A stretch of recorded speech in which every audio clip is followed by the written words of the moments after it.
प्यारे दोस्तों, आज आपके सामने एक सनसनीखेज और एक नायाब वीडियो लेकर आए हैं, जहां एक बूढ़ी औरत का शादी एक नौजवान से हो जाता है। दोस्तों, जब एक नौजवान की शादी बूढ़ी औरत से होता है और वो बूढ़ी ऐसी बात उस नौजवान को बताता है कि ज़िंदगी भर वो नौजवान उस बात को सोच सोच कर परेशान रहता है, ज़िंदगी भर पछताता रहता है।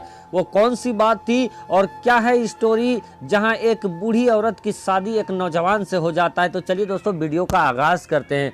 दोस्तों, ये अमेरिका के एक यूनिवर्सिटी में पढ़ने वाला एक नौजवान जिसका जावेद अहमद नाम था, वो अमेरिका के एक यूनिवर्सिटी में पढ़ता था और इसी पढ़ाई के दौरान उनको ग्रामीण यानी विलेज लाइफ स्टाइल के ऊपर रिसर्च करने के लिए जावेद अहमद और उनके साथियों को भेजा जाता है कि आप जाएं और जो बस्ती होता है, जो गांव होता है, गांव का क्या लाइफ स्टाइल है, कैसे जीवन गुजारते हैं लोग गांव में, देहात में, इस चीज़ के बारे में आपको स्टडी करके आना है।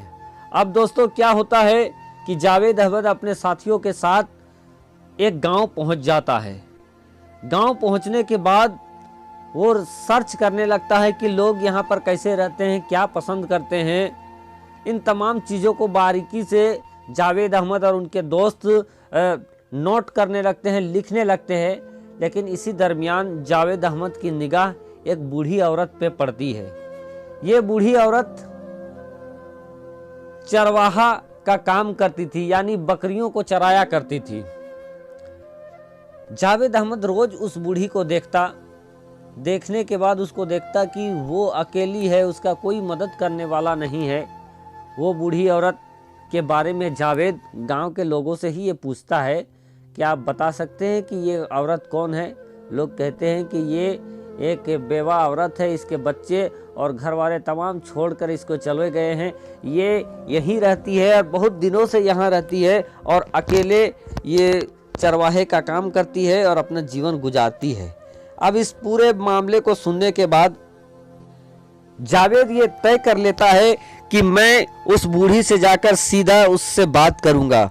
उसके बाद वो उस बूढ़ी औरत के पास चला जाता है और जाने के पास पूछता है कि आप कौन हैं और आप इस उम्र में इतना काम क्यों करते हैं, ये काम क्यों कर रहे हैं, क्या आपके घर परिवार वाले कोई नहीं है?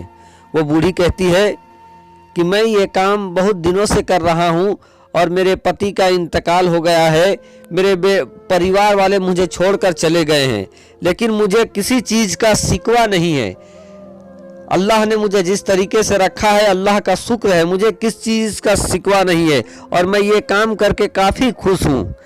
लेकिन एक चीज़ का मलाल मुझे रहेगा और ये मैं चाहती थी कि मरने से पहले एक बार अल्लाह के घर मक्कतुल मुकर्रम की ज़ियारत कर लूँ, काबा शरीफ की ज़ियारत कर लूँ, गुंबद खजरा ज़ियारत कर लूँ। और ये हसरत, ये कसक मेरे दिल में है कि मैं मरने से पहले एक बार अल्लाह के घर देखती, लेकिन मुझे ये लग रहा है कि ये हसरत मेरी पूरी नहीं होगी। अब ये बात सुनना था कि वो इंसान ये सोच, उसके दिमाग में ये ऐसा आता है कि जब इसका कोई नहीं है तो मैं ऐसा करता हूँ, इससे मैं निकाह कर लेता हूँ और निकाह करने के बाद मैं तो इसके लिए महरम हो जाऊँगा, क्योंकि उस वक्त गैर महरम के साथ हज के लिए नहीं जाने का हुक्म था। इसीलिए इस बूढ़ी को यह और मर्द कहता है, जावेद कहता है कि मैं आपके साथ निकाह कर लेता हूं और निकाह करने के बाद मैं आपको हज के लिए ले चलता हूं, उम्रे के लिए ले चलता हूं। वो बूढ़ी औरत कहती है, मुझे कोई प्रॉब्लम नहीं है, आप अगर चाहे तो आप ऐसा कर सकते हैं। अब जावेद पहले एक मुफ्ती के पास जाता है और जाने के बाद पूछता है कि क्या मैं ऐसा कर सकता हूँ और फिर मैं उम्रा से आने के बाद फिर मैं उसको तलाक दे दूंगा। मुफ्ती साहब कहते हैं कि आप ऐसा कर सकते हैं। बहरकैफ वो इंसान आता है और आने के बाद उस बूढ़ी औरत के साथ वो नौजवान निकाह करता है और निकाह करने के बाद वो उसको ले जाकर उम्रा के लिए चला जाता है। उम्रा चल के बाद उम्रा जब वो कर लेता है, अल्लाह के घर का दीदार जब वो बूढ़ी औरत कर लेती है, करने के बाद वो वापस फिर अपने यहाँ पर लौट जाते हैं। लौटने के बाद जावेद अब उस बूढ़ी औरत से कहता है कि आपकी जो हसरत थी, दिल की जो तमन्ना थी, अब वो पूरी हो गई है। अब मैं आपको तलाक दे देता हूँ। और आप जानते हैं कि मैं एक तालिबे इल्म हूँ, मैं पढ़ने आया हूँ, मेरी पढ़ाई कंप्लीट नहीं हुई है, तो मैं फिर अपनी पढ़ाई कंप्लीट करने के लिए मैं चला जाऊँगा। इस पर वो बूढ़ी औरत कहती है कि आपने मेरे लिए जो काम किया है वो उसकी मैं किसी भी शब्द में शुक्रिया अदा नहीं कर सकती हूँ। आपने मेरी ज़िंदगी के बहुत बड़े मकसद को पूरा कर दिया है, हसरत को पूरा कर दिया है। आप ऐसा करें, आप मुझे तलाक ना दें, बल्कि आप अपनी पढ़ाई के लिए चले जाएं। बहरकैफ जावेद अपना सामान उठाता है और अपना यूनिवर्सिटी चला जाता है। उसके दोस्त यार उनको चिढ़ाने लगते हैं कि क्या क्या किया, कहाँ रुके इतना वक्त। जावेद उन लोगों से तमाम बातें बता देता है। उनके लोग उन्हें मजाक भी करते हैं, लेकिन जावेद कहता है कि ऐसी कोई बात नहीं है। अब दोस्तों इसी दौरान जावेद पढ़ाई में मशगूल हो जाता है। 2 साल गुजर जाते हैं। अब जावेद की पढ़ाई कंप्लीट हो गई कि अचानक उसको उसी बूढ़ी औरत का ख्याल आया। वो सोचा कि मैं निकलने से पहले एक बार उनसे जाकर मिल लेता हूँ। बहरकैफ वो बस्ती वो फिर वापस आता है। बस्ती आकर देखता है कि उसके घर में ताला लगा हुआ है।